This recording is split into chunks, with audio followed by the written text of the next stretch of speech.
महोत्सव आला सिंध के रीजनल डायरेक्टर घोटकी गुलशन शेख चयो आहे त आम माण्हू पंहिंजूं शिकायतूं खणी अचनि, खेनि इंसाफ़ फ़राहम कयो वेंदो।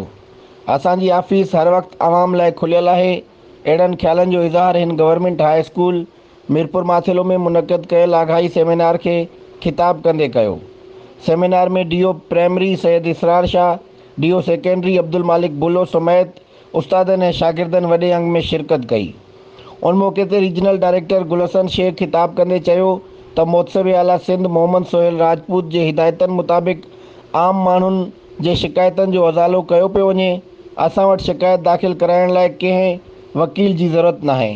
सादे कागज़ ते दरख़्वास्त लिखी शिकायत जमा कराए सघिजे थी।